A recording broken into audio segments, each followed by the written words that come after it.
Well, if there is no room for training, there must be room for error.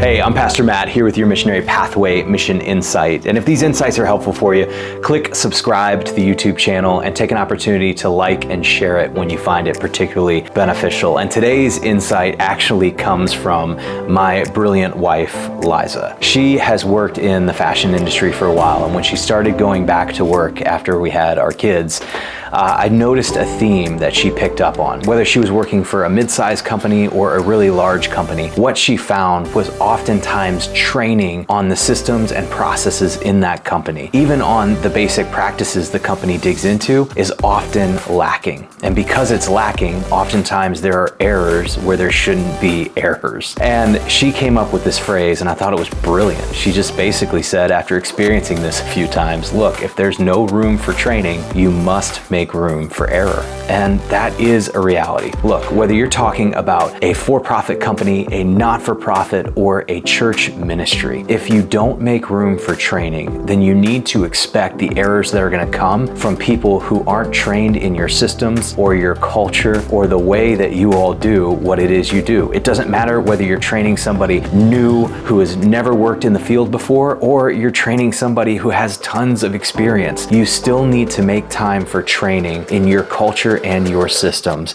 if you want to set people up for success. So when it comes to training, here are a few key ideas to keep in mind for your organization. Number one, take time to walk people through your systems and expectations. Even if you've got somebody making a parallel move from one organization to another organization that are similar, say one church to another church in the same denomination, you still need to take time to show people your systems, to set up your expectations, and to share with them what your culture is, because every culture is a little bit different, even if the churches on the surface feel the same. And so a part of training is making time to really sit down with somebody and show them the systems and cultural expectations of the organization they're stepping into. Number two, allow time and space for them to ask questions. You know, if you don't make this a two-way conversation, training should always be a two-way conversation, then you're going to be throwing things out, but you're not sure what questions they may have. They may not have questions on the things you're spending more time on, and more questions on the things you're spending less time on. And if you don't leave room for them to ask questions, you're not going to figure out what it is they really need to know to be set up for success to do their role well. Third, you need to allow extra time for training in the beginning. The reality is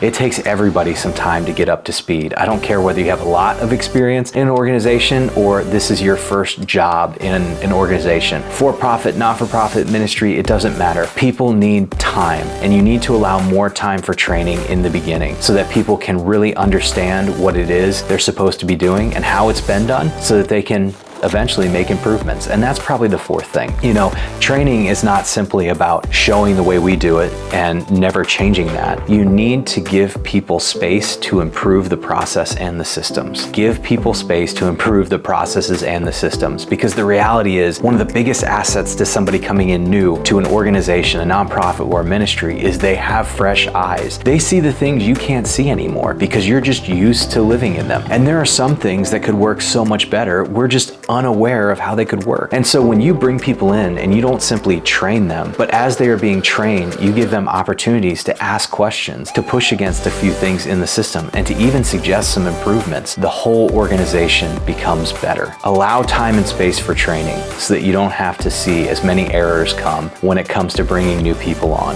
and you can see the whole organization thrive.